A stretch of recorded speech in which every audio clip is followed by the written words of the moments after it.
It has been called the world's greatest race course. Others say it is simply the most hallowed ground in all of American motorsports.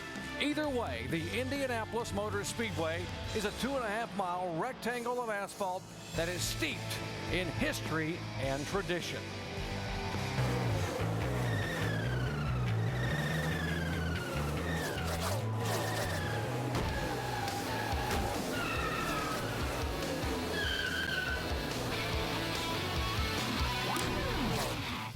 We welcome you to our live ESPN coverage of NASCAR Sprint Cup practice from the famed Indianapolis Motor Speedway. That's what's ahead for the next hour, but folks, we have a huge weekend of motorsports coming your way from Indianapolis, Indiana, starting tomorrow with qualifying right here for the NASCAR Sprint Cup cars. Then Nationwide Series final practice from across town at ORP. Then back here for NASCAR Sprint Cup happy hour. You may know it as final practice at 2 o'clock Eastern time. And of course, Nationwide Series qualifying tomorrow, 4:30 Eastern. Nationwide race flag-to-flag coverage, 7:30 Eastern time. And then our coverage right here, the 15th running of the Allstate 400 at the Brickyard Sunday afternoon at 1 o'clock Eastern time. Now our coverage begins right now here at the legendary Indianapolis Motor Speedway, where only one team will kneel on Sunday and kiss those coveted bricks. Here's Jamie Little. And Doc, the big news of the day so far, Tony Stewart announced his number and his sponsors for 2009 when he goes to his own team, Stewart Haas Racing. He indeed will be in that number 14. And what better place than to announce the number of his legendary driver, A.J. Foyt, than right here at Indianapolis. Of course, A.J. Foyt, a 4-time Indy 500 winner. Now, the sponsors on Stewart's car on the 14 for 2009, 60% of the time will be Office Depot, and 40% of the time will be Old Spice. Now, I just had a chance to talk to A.J. Foyt on the phone. He's up in Edmonton, racing in that IndyCar race, of course, and he told me he is honored that Tony Stewart wants to race that number 14 in NASCAR next year. And he said to tell Tony, hey, he doesn't have to make that, you know, that number better. I just want him to live up to the reputation of the number 14. And I just talked to Tony, and he's just thrilled to be back in that number 14 beginning next year. But right now, he's going to focus on that task at hand, and that's defending his race win in the number 20 car. Shannon Spake?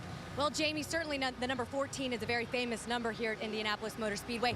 Another famous name, of course, is Roger Penske. He has 14 wins here at this track. However, all of them have come in open wheel. He has never won here in NASCAR. Well, this weekend, he has 3 opportunities to go to victory lane. Kurt Busch, Ryan Newman, and the newest member of the Penske Cup team, 2006 Indy 500 winner, Sam Hornish Jr.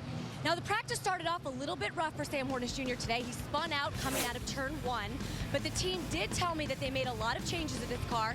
They feel that it will be good in the race. One thing to keep in mind is that despite the fact that Sam Hornish Jr.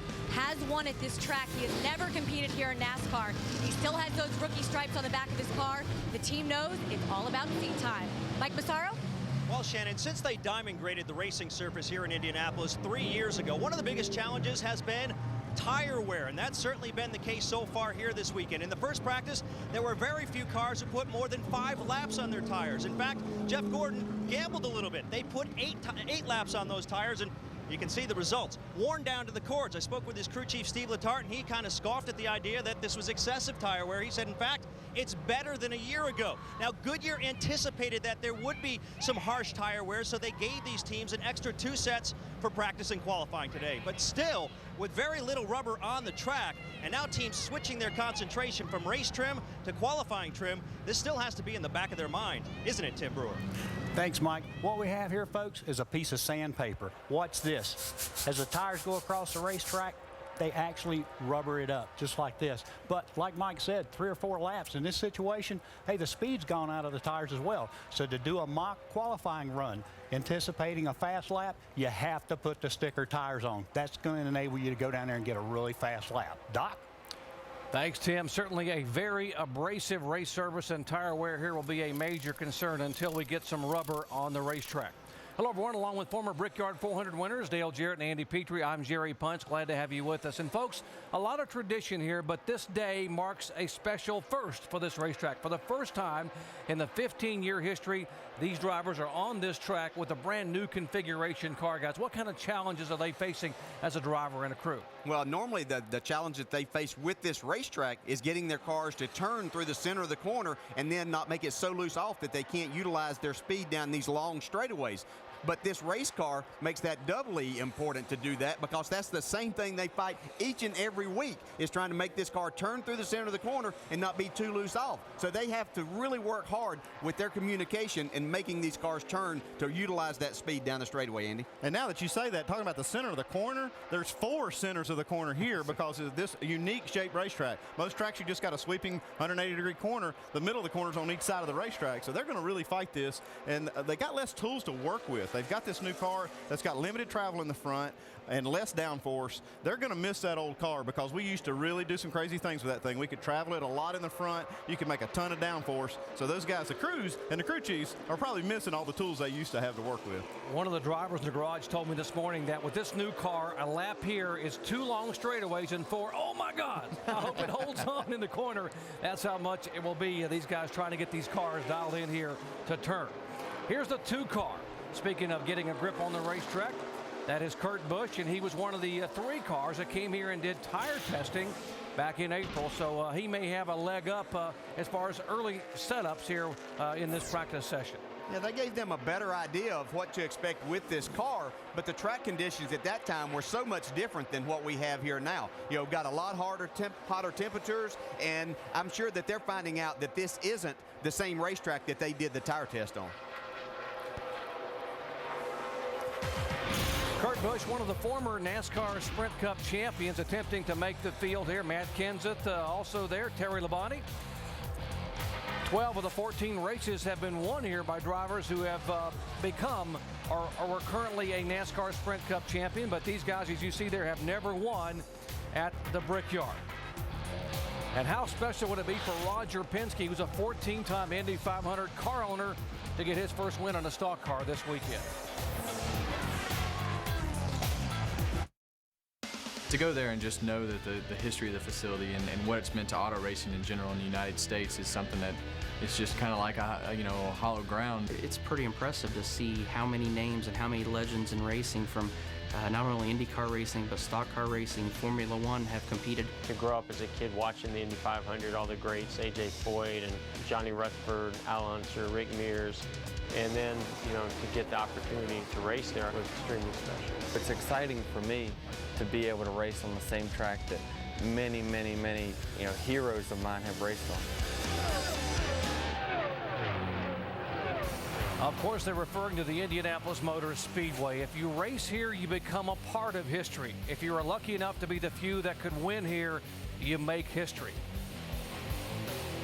Earlier this afternoon, the practice session completed about 45 minutes ago. Elliott Sadler, maybe a bit of a surprise, his Dodge at the top of those sheets. And you see the 1 lap for Kyle Busch. That is not accurate because apparently the transponder in his car, which allows you to register laps as he comes by, was not working properly. Yeah, they got batteries in those things, and it must have been something happened there that kept it from transmitting the data up there, but that 1 lap was a pretty good one. Yeah, it was. And I'm not sure how much of a surprise it's going to be for Elliott Sadler or Casey Kane to be up there. These guys were very excited coming to this racetrack that they had a brand new car. This is their newest generation of the car out of their shops, and they were extremely excited that these were even better than cars they had at Pocono, which Casey won there, and Elliott ran awfully well. So they were looking forward to getting here and showing exactly what they had with these new cars.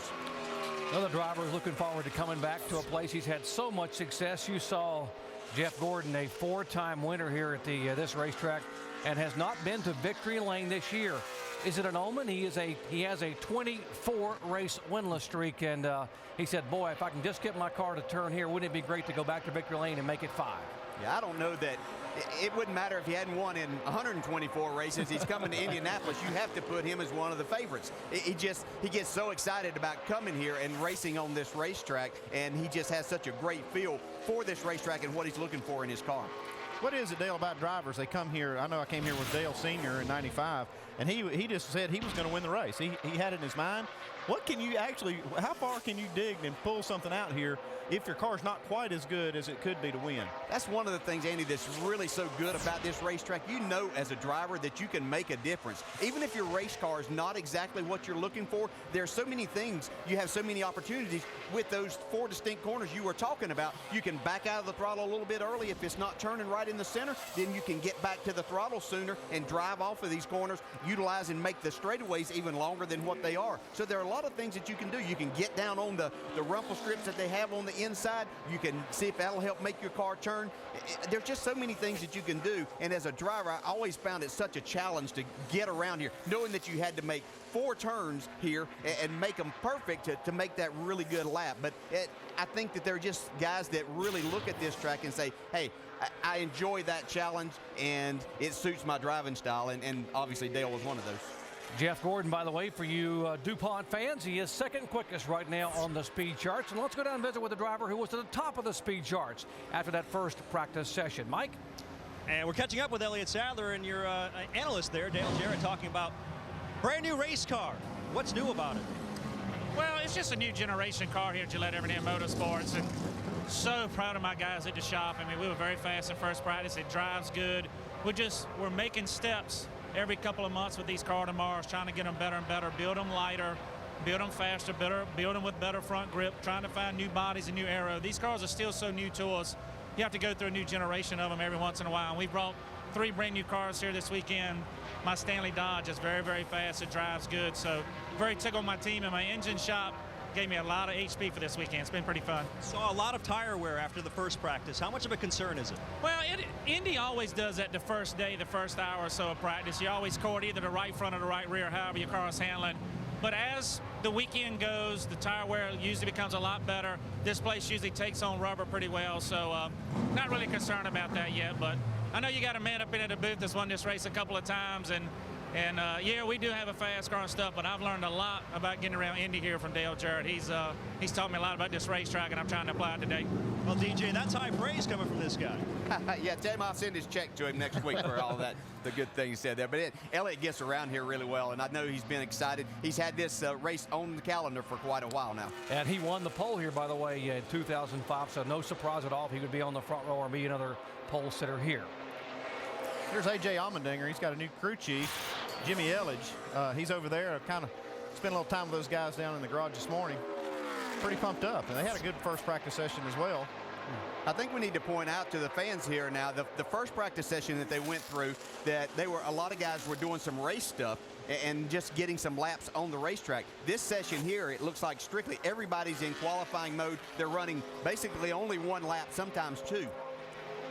And here's a name that's very familiar to fans in the Indianapolis area, Mears. And, of course, a great racing name. This is Casey Mears, his uncle, Rick Mears, a 4-time Indianapolis 500 winner. His dad, Roger Mears, actually raced twice in the Indianapolis 500. And we had a chance to visit with Casey yesterday over at the charity bowling tournament for Jeff Gordon. He said, boy, he said, I don't even want to let myself think about what it would mean to me to be able to win this race here at the Indianapolis Motor Speedway. In fact, when Casey thinks about the guys growing up that were his heroes, he said the names always come close to home.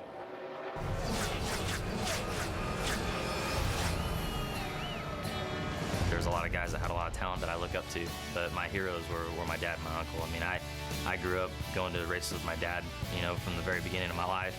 Obviously respect and look up to what my uncle's done over the past few years.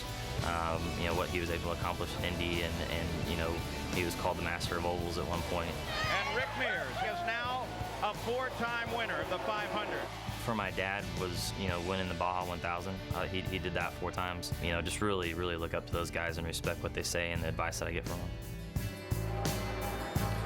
Casey will make his 200th career start, and he will be leaving, of course, the Hendrick Motorsports team at the end of the year. So wouldn't he dearly love to be able to state his case? Still working on a ride for 2009. Nothing yet to announce, but a win here on Sunday would be very special for a lot of reasons to be able to help him maybe make that decision. One driver still back in the garage area waiting and watching as they're working on his car.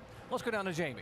That's right, Doc. There's a lot of different strategies going on, but Clint Boyer is one guy who has not been able to work on anything yet this practice session. I just asked him what's going on, and he said, we were so loose in that first practice. We were 2 seconds off the pace. They were 39th overall on the board. He said he's so frustrated. What they've done now, Gil Martin, his crew chief, went down, talked to Kevin Harvick's crew chief, Todd Barrier. They're going to change over the setup on this 07 Jack Daniels machine. They're going to put Kevin Harvick's setup on it, and you see them working on the back. They're working on the front. They're making track bar adjustments in the back here, and we watch on. We see Clint Boyer waiting to get in his car, guys, hopefully to get another run. One driver sitting on the outside of the top 12 right now looking in. That's one thing about these 2 practice sessions being so close together. They change everything on this car, and it takes a long time. That's why you see Clint sitting there kind of antsy. He's wanting to get in that car. Lots of motorsports to come your way. Coming up tonight, NASCAR now 6 o'clock Eastern time on ESPN2. How about some NASCAR Sprint Cup Series qualifying tomorrow, 10 a.m. Eastern time here at Indianapolis Motor Speedway. IndyCar action. Bob Jenkins will have the call. The Rexall Edmonton Indy tomorrow at 5 o'clock. NHRA action tomorrow 6 Eastern time. Nationwide flag-to-flag coverage tomorrow night 7:30 Eastern time. And of course right here on Sunday at 1 o'clock starting with countdown, the Allstate 400 at the Brickyard. Welcome back to the Indianapolis Motor Speedway NASCAR Sprint Cup practice here, and Dale Earnhardt Jr. sitting there. That's Tony Eury Jr., his crew chief, as they are going over some notes. Everyone contemplating what might happen here in this session. Different agendas, some qualifying, some practice setups for race day on Sunday. Forecast may be for some showers intermittently on Saturday afternoon. That's a team engineer, though, by the way, kneeling with his back to us there, talking to Tony and Dale. 99 car, Carl Edwards, 3-time winner this year. And he is the reigning NASCAR Nationwide Series champion, but is yet to win here at Indianapolis Motor Speedway. Now, this is a big event. I know that he would like to have that trophy and his name on it. And he's got his team pretty well in shape to, I think, make a run at this race. We talked about him earlier as being maybe one of the favorites. DJ, you look at Carl, and this is one of the teams, I know most of the teams bring a brand new race car. Now here we are past the halfway point, but they build a new car and bring it for this race specifically. Why? Well, this racetrack is just so unique. The guys want to bring their very best equipment. They've had this to this point in time to see and work on the current cars that they have here that they race. So it allows them, as you can see, Carl is pretty loose getting to the center of the corner there, but it allows them to incorporate everything they've learned about this car and bring their very best piece here. And Andy, I think we've always done that. The difference is we've always had a test up here before. These guys, this is the first time they've been on this racetrack with this car, so I think it makes it a little more difficult to do that. It does, and that's the thing, we were talking about earlier, is that this is really one of the first times I've ever been up here that the cars have never tested, and that is a big factor. The one thing about building new cars and bringing new cars to this racetrack is it also is one of those tracks that a low center of gravity will help you. I mean, it's a lot of tracks that are banked and it doesn't make that much difference. Here it makes a big difference, and that's why you want to build a lightweight race car to come here. Here's Sam Hornish in the 77 car. Let's listen in a little bit. Balance-wise, you're just a little bit free getting in. A little bit free getting in, a little bit free right, at the exit on pretty much all four too. Not a big deal, just a small amount free. I would say that they're probably on the side of that, Andy, that they would like to be, because as we stated at the beginning of the show, you thought most people were going to fight a tight condition with their car. So it's probably easier for them to tighten that up just a little bit to get a little bit more speed. Shannon, you have more? Yeah, guys, I spoke with Sam Hornish Jr. right before he got in his car for this second practice session, and I asked him about coming back here to the Indianapolis Motor Speedway, of course, the place where he went to victory lane. And he told me, before that win, I really kind of struggled at this track. It wasn't one of my best tracks, and still to this day the flat tracks are really what has been giving him a big problem in the NASCAR series. He says we go to so many tracks that have elevation that when we go to a flat track, it's just more difficult for me to adjust. But his crew chief did tell me that he is in very good spirits. He says they're still getting to learn how Sam Hornish Jr. is in the car, how he reacts, and just his calmness and his demeanor is what's telling the team that he's very happy with the car right now. Now, right now, you see the guys in the 47 stall going to work on that car. That is Marcos Ambrose's car. Now, they are making an engine change, as you can see. I asked the team what happened. They said when Marcos went out for that first lap, he just heard something break and the car locked up. So they broke something in the engine. They're going to work on that car. This, of course, is Marcos Ambrose's very first start with that JTG Doherty Racing. He just has to make it into the field. Of course, if he does make it in the field, they'll have to start at the back of the pack. But for these guys, I don't really think they care where they start as long as they start. Doc? Yeah, Marcus, one of the 7 drivers doing double duties, and not only is he trying to get in the race here, he's also trying to maintain his position over in the NASCAR Nationwide Series. 47 cars here, folks, are some of the cars that will have to make it in on time and speed. They are the go or go homers, as we'll have live coverage of qualifying. These guys concerned about right now, their agenda is to find the speed and get their car set up to qualify. Yeah, and as a driver, this might be the most difficult qualifying lap that you do all year. Obviously, the pressure of trying to make this race is enough in itself, but you throw in conditions that you have to qualify under. You know, they're practicing here this afternoon, and it's extremely hot, but we start at 10 o'clock tomorrow morning. We know all of these drivers that have to make this on time are at the end of that session, so they're going to get the racetrack at its hottest point tomorrow. And when you're going out here, Andy, trying to make that qualifying lap, then you're hoping your crew chief did everything right for you.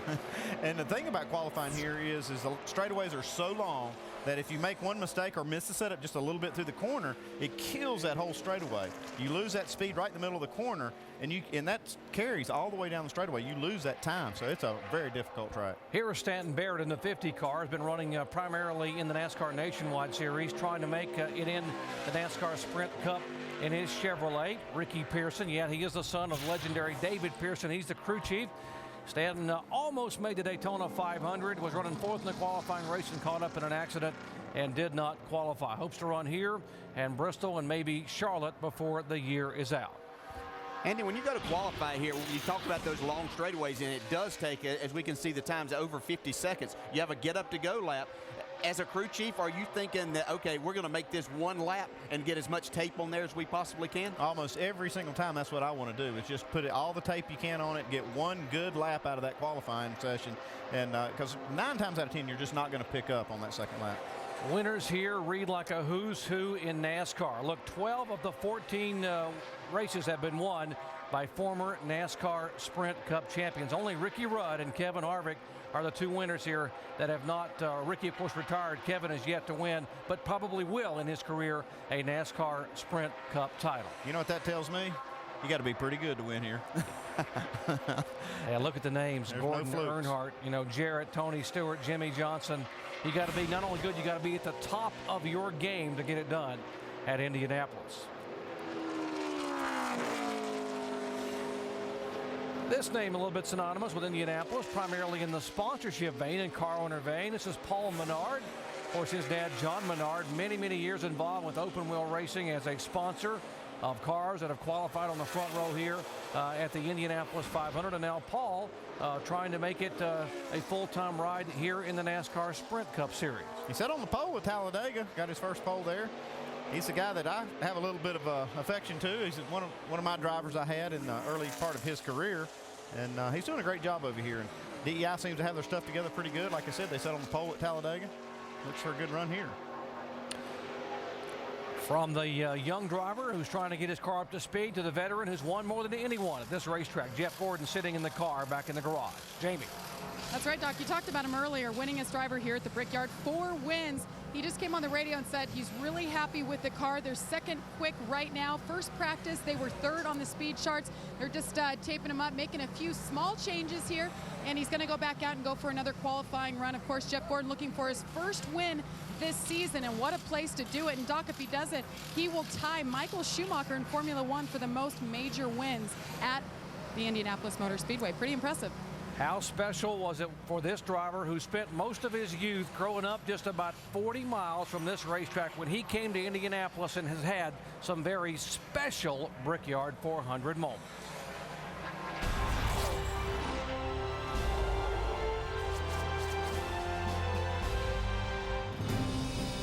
I always dreamed of racing at Indianapolis as a kid, and to get a chance to go there with a legitimate chance at winning, driving for Hendrick Motorsports, being in a stock car and actually pulling it off and winning that race. Jeff Gordon, winner of the inaugural Brickyard 400.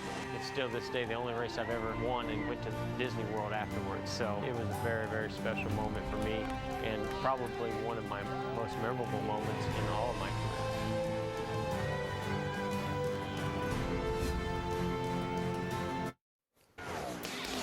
Join us as we go racing Sunday. 7 races are left until the race to the chase. Kyle Busch leads all drivers with 7 wins in 2008. How about Jeff Gordon? He's a 4-time winner here. Tony Stewart's won 2 of the last 3. Folks, so many stories, so much to cover. Our coverage begins Sunday, 1 o'clock Eastern time with NASCAR Countdown. And then it's the Allstate 400 at the Brickyard on ESPN. Take a look at the practice speeds, and once again, Elliott Sadler backing it up. How about Sadler in the Gillette Evernham Dodge up there? Penske's car is second.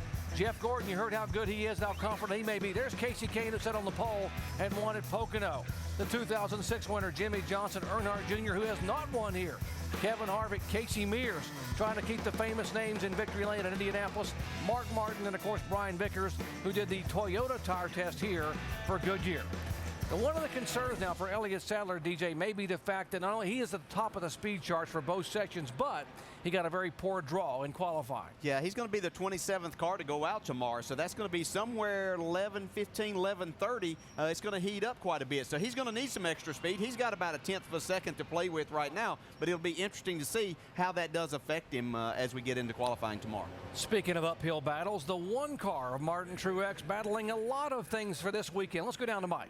And probably the biggest obstacle they're facing, Doc, is dealing with the fallout from infractions back in Daytona a couple of weeks ago. Of course, crew chief Kevin Mannion and car chief Gary Putnam both suspended 6 weeks. Those suspensions were upheld. So the interim crew chief this week, Mike Gricci. Now, this is the first time Gricci has worked with Truex in the Cup Series, but certainly not the first time they've worked together. I spoke with Gricci earlier. He said the reason they hired him for this weekend, it was not because he was necessarily the smartest guy available, but he was the guy most familiar with Martin. Now, keep in mind, Mike Gricci owned and was the crew chief on the car that Martin Truex Jr. drove back in the Camping World E-Series in the beginning of the 2000s. So they won a lot of races together. They certainly know each other very well. Oh, by the way, it's Mike Gricci's birthday today. He's 55, so he's certainly looking to create some birthday magic and put together a pretty good race car for Martin Truex right now. So far, fighting a little bit tight race car and still trying to make it better. Andy, I've heard people characterize you the same way, as maybe not the smartest or sharpest knife in the drawer, but hey, you know, guess what? You beat him on Sunday, you won championships, and you did a good job. Hey, by the way, Mike Gricci is a very talented crew chief. Yeah, I was just the smartest they had available at the time, I guess. I don't know. How about, and in that situation where the crew chief isn't there, this day and time, they still have a lot of contact. He's back at the shop or somewhere, maybe even somewhere near here, on a phone or on the computer. Is that not right? Oh, yeah. He's somewhere in communication with these guys. And not only that, he sends them up here with an agenda of how to go about this. And Kevin Mannion will be very involved in this. Speaking of pretty good agendas thus far this year, how about a guy who has 14 wins? 7 of them have come here in the NASCAR Sprint Cup Series. 5 in Nationwide and 2 in the Truck Series, but 7 wins already in 19 races here in 2008. Yeah, just short of phenomenal. I mean, that everything that they've done, they've won on all types of racetracks, road courses, restrictor plates. It just doesn't matter. You know, they've won when they've had the best car. They've also won when they didn't look like they were going to win a couple weeks ago at Chicago. They pulled out a victory. He was going to run second, but he still made it happen. So they've done everything right so far. You got momentum on your side. A lot of good things can happen. When you talk about these cars here, the new configuration car being loose going into the corners and being hard to turn, it's almost like you're saying this is going to be a great event for Kyle Busch. Yeah, you can see this car, and these cars look really locked down with the front end. Looks like these guys have learned a lot, and explained that they can do that more here because the racing surface is a lot smoother than the other places. They have learned a ton with this car over the last year, and you can see how they're able to hold that front end down low without having a lot of problems when they get in the corner. This is one of the tracks, though, that is so smooth that you can do a lot of things. You can put a ton of shock on the car and really not upset a lot of stuff. And, you know, it opens up a lot of things when you've got a real smooth surface. Can you help us out here a little bit, Brewer? I think so, Andy. I think this is what you're referring to. What we're trying to do is get this splitter all the way down on the ground, because as low as we can get this thing, the more downforce, better drag we're going to have. But what they actually do here, Andy, look at these spacers. They can actually come down to like 100 thousandths that they adjust the ride height to get this splitter as close to the ground as they possibly can. That looks pretty cool there, Brewer. That's a little different shock than you used to run back in the day. We're not going to go there. Yeah. They didn't have many shocks back in my day. Yeah, let's dispel the rumor that when Ray Haroon won here in 1911, Tim Brewer was not the crew chief. He did change the right front tire, but he was not the crew chief. Here's Kevin Harvick, who sat on the pole. He's the only driver to win here from the pole. He did it back in 2003. He almost won this thing last year. Him and Tony had a little tussle there at the end, and he messed up his fender a little bit. Yeah, remember the here, kitty, kitty, kitty. This was the kitty that Tony Stewart was trying to reel in. Speaking of Tony Stewart. Okay, Tony's 36 on this monitor. He needs to pick it up a little bit. Yeah, he typically hasn't qualified all that well here, but I know this is a lot further off than what they want to be at this point in time. Now, you never want to be that far off, but they could be working an agenda, maybe some race runs where all these other guys are making qualifying runs. But I'm sure he'd rather see himself. I call it on the left side of the monitor because there's 2 rows. You want to be on the left side. Jamie? An update on Tony Stewart, guys. As you said, he's kind of mired back there, but I talked to him right before he got in the car for this practice session. He said first practice session, they actually felt pretty good. The tire wear was okay, but he only turned 6 laps on him. So he said he's pretty happy overall, but the biggest thing is he's just relieved to get it off his chest about next year, what number, what sponsors, all that is behind him. He said he's looking forward to working on the car today. And then tonight, he's going to his own track, Eldora. It's about 2 hours from here, and he's going to race tonight in the late models on dirt. So he's excited, a lot to look forward to, but right now just fine-tuning that car and going to run some qualifying runs here and see what they have. Doc? Jamie, why don't we tell the fans, if you want to ask Tony Stewart a question, you can, folks, because Tony Stewart will be our in-race reporter on Sunday. Remember, he's won 2 of the last 3. All you got to do is go on to ESPN.com, keyword Ask the Driver, and you might have your question selected and answered by Tony during the pre-race. Dale Jarrett will ask him one of our questions and possibly ask him your question. So log on and pose a question for last year's Brickyard 400 winner.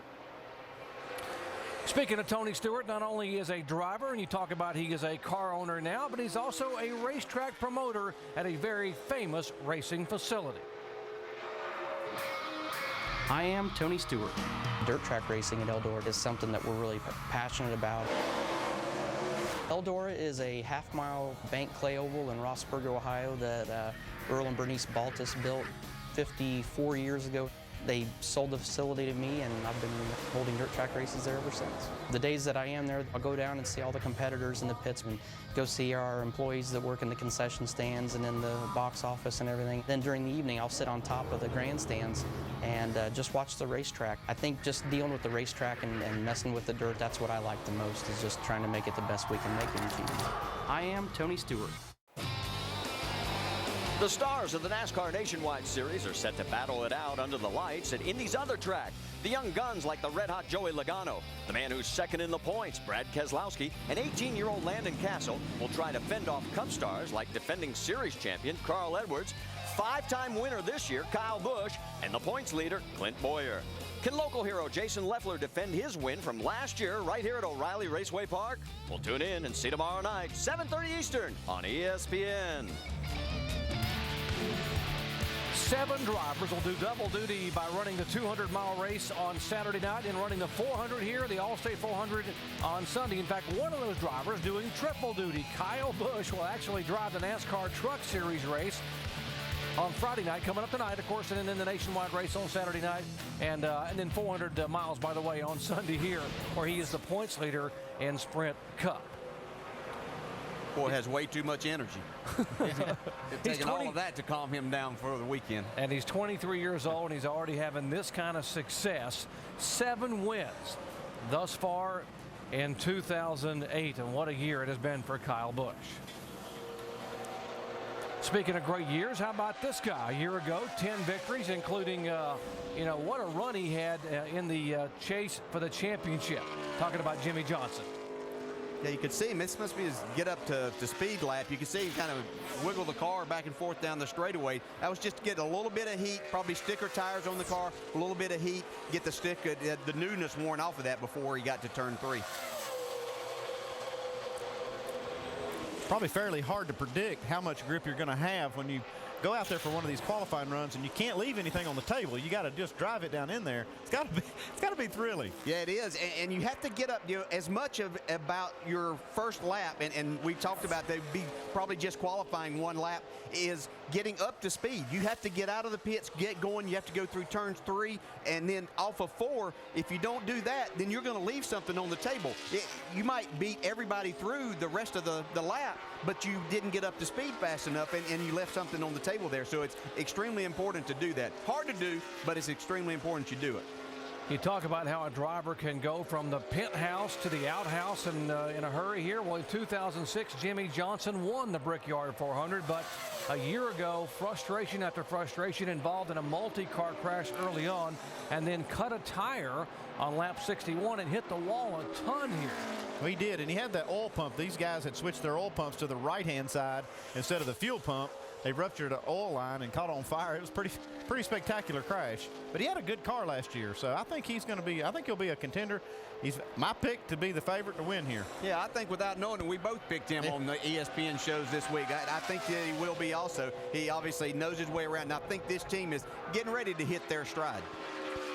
DJ, we're pointing out to some of the fans that have called it home and said, look at the back of the car. Looks like it's tracking differently than the front of the car. What are they doing here?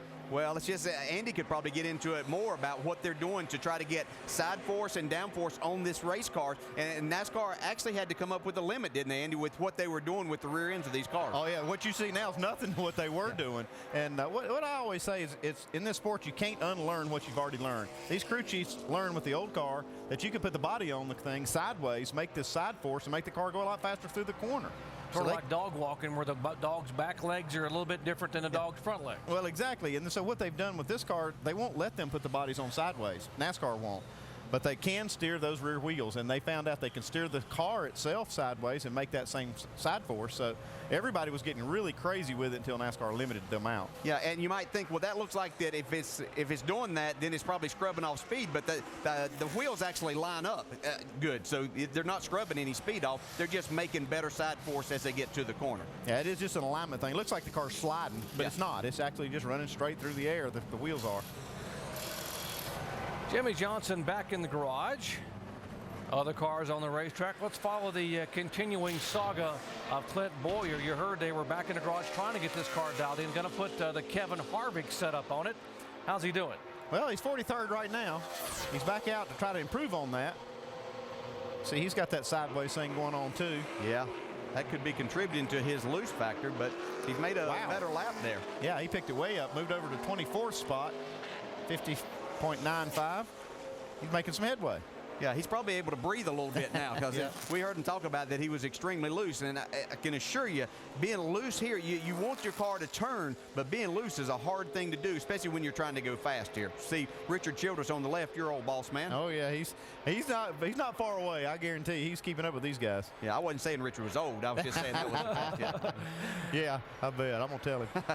Clint Boyer, by the way, 13th in the point standings, 27 points away from that magic cutoff for the chase. Remember, there are 7 events, including Sunday, left in the race to the chase.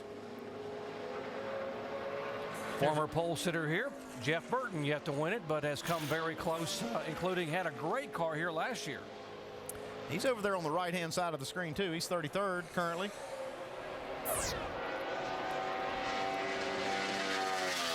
When you look at Jeff Burton, you talk about Mr. Consistency. He's led the point standings 4 weeks this year, stayed second or third, currently third in the point standings. Here's a guy that is very smart. People say he's a lot like a David Pearson was in terms of knowing when and how much to use up his equipment. Yeah, he's very good at that, and he's also very smart about his race cars. He knows all the workings of these cars, and he stays in the race shop with these guys constantly, and I think that makes a big difference, don't you? I was at his shop, and I saw him working on his race car personally about a month or so ago, so he's definitely involved.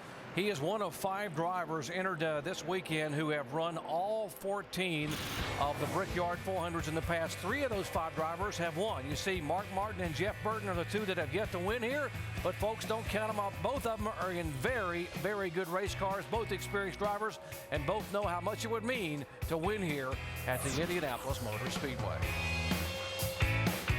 lap I've ever been involved with ever. It's square. You get down to the end of that long straightaway and you're thinking, oh my God, I'm going to kill myself. The corners may look similar, but they're completely different and unique, each one of them. I think you can just lose so much time through every corner. If you're off, you're not just off a couple tenths, you're off a second. If you screw up just a little bit in any one of those corners, just miss your mark by a little bit, you can blow your whole next straightaway. When you exit one corner, you can't see into the next corner till halfway down the straightaway. It's a really, really neat racetrack to race on, but a neat, you know, an important place as a race car driver to be a part of.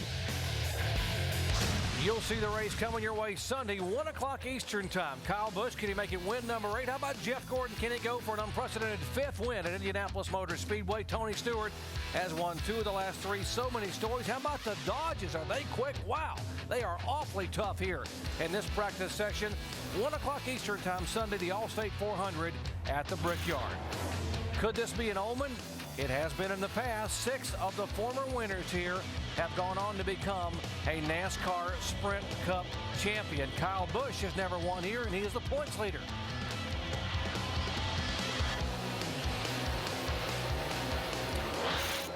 Practice ongoing here. Here's the one car we talked about earlier. That is Martin Truex Jr. They have lost their crew chief and car chief there because of suspensions. Lost 150 points, $100,000 because of a car that did not meet tech in Daytona a few weeks ago, back in early July. So somewhat of an uphill battle for this driver here for DEI. It'll be tough to get that car back into the chase with that kind of penalty this late in the going. Yeah. We've seen penalties before, but I think NASCAR is really getting everybody's attention, especially with that penalty. I mean, that's pretty severe as we see Mark Martin headed back to the racetrack to make another qualifying mock run here.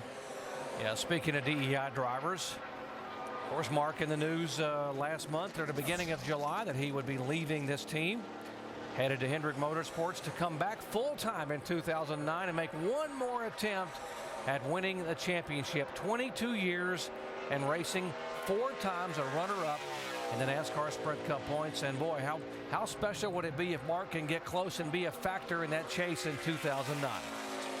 That'd be pretty special. And I'll tell you what else would be special for him to win this race. Well, this being such a big race, he's not won the Daytona 500. He's not won this race. This will be a big one. It would be something that everybody here would be happy in the garage area that Mark Martin would do that. He's so well respected, and you know, he's been a great ambassador for the sport and just a tremendous competitor. And I think everybody would stand up on pit road and applaud that. And very un-Mark Martin-like, after qualifying at Pocono a few weeks ago, he predicted in the press room after qualifying 3rd that he had a car that would and possibly could win the Brickyard 400. He told me that. Actually, his crew told me the same thing, that he told his crew, we're going to win this race. Here's a guy that has won it, the 48 car, Jimmie Johnson. And guess where he is now on the speed charts, guys? Number 1. He's up there with Jeff Gordon now 2nd. These guys got this thing figured out so far. Yeah, a little over 2.5 tenths quicker than his teammate Jeff Gordon. That's quite a lap right there that Jimmie Johnson just went out and put down. Yeah, how about the Hendrick team? I believe the whole team has it figured out. Jimmie Johnson atop the speed charts. 4-time winner Jeff Gordon is 2nd. Earnhardt Jr., who hasn't won here, in 5th. Led a bunch of laps a year ago. And Casey Mears now moving up into the top 15. And they're just, these guys are going to be tough to beat. Yeah, they've taken a pretty good beating this year as far as from the media and talking about, you know, why haven't they done better? You know, they have the 2 victories. Junior has 1 and Jimmie Johnson has 1. You know, what's the problem? I think that they've been working hard, and I'm not sure they took the week off last week. What do you think? I don't think so. It looks like they've worked hard on this deal. And Jimmie says, you know what? After what happened to me here a year ago, I need to come back and have a good run. There was the cut tire on lap 61, and he slammed the wall and erupted in flames. He had a left front tire rubbing on the fender where he had some damage earlier. That thing blew out going right into turn 3. Man, did he pile into that wall. See him getting out of the car here. It's on fire. A little oil fire. Let's go down where Jamie's caught up with another Hendrick driver. Well, Dale Earnhardt Jr. out of the car. I'll finish with practice for the time being. But that last lap, Dale, you said on the radio, I could have gotten a little bit more out of that. What happened on that last lap of your qualifying run? I got into turn 4 and ran over the concrete, and it made the left front bump stop engaged really bad, and I had to get out of the gas. Still running 40. We were timing ourselves in the center of 3 and 4, and we had a 0, like 08 or something, so I was pretty happy. Jimmy ran a really good lap, and Jeff's good, so Casey's pretty good too. He just hadn't really had put a lap down yet. I think he's got about as much as we got, so. I got to tell you, while I got time, man, my horsepower is unbelievable. I couldn't believe it when I got in there today how much more motor I brought back from when we tested here with the tire test at Goodyear. But I got to thank the engine department, because this is the kind of place where it really shows up, and I couldn't be happier with what I've got under the hood of my car. All right, lots of horsepower for Dale Jr. Tonight, the final episode of his show, Shifting Gears with Dale Earnhardt Jr. So I'm sure Junior Nation's going to be excited about that one. And on Sunday, excited with the extra horsepower, Doc. Yeah, he led 33 laps in this race a year ago, running 5th with 25 to go, and they broke a pulley on the front. He said, this is one I really, really want to win. Back with more in a moment.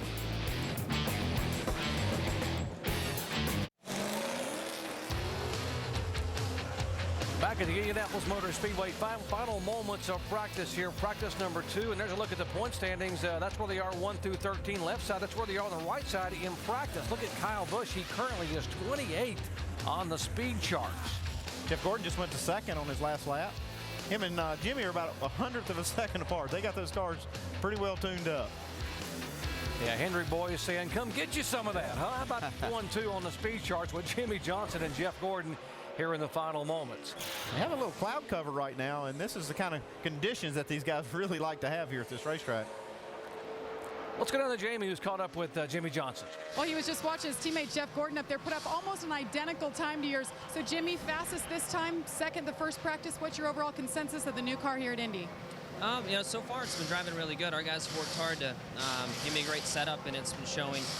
You know, traffic's going to be difficult, but that's just racing the way it is anymore. But all in all, my car's been driving really, really good, and I'm encouraged for it. This track's been really tough on me. I either win or I'm on fire in a wreck. So hopefully, we do the right things this week and then end up in victory lane again. Last 3 races DNF here, but Jimmy Johnson so far so good as he sits on the top of the speed charts. Doc?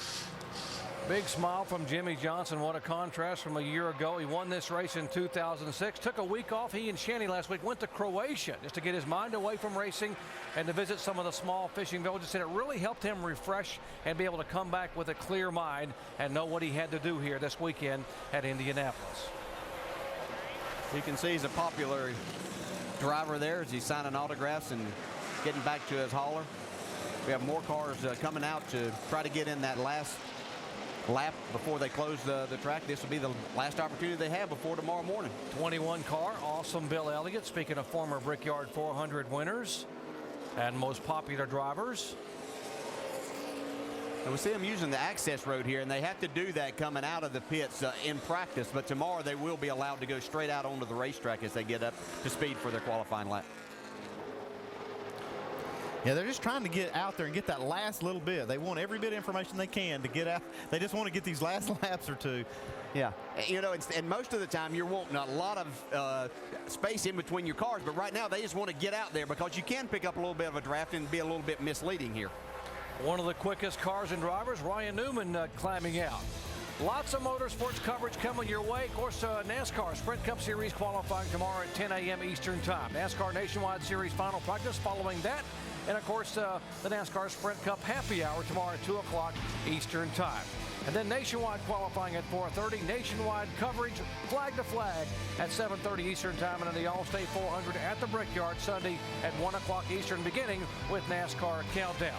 For Dale Jarrett, Andy Petrie, and our entire ESPN2 crew, I'm inviting you to join us here tomorrow morning, 10 o'clock Eastern Time, for qualifying coverage. Coming up next, College Football Live, presented by Degree Men. For a presentation of ESPN, the worldwide leader in sports.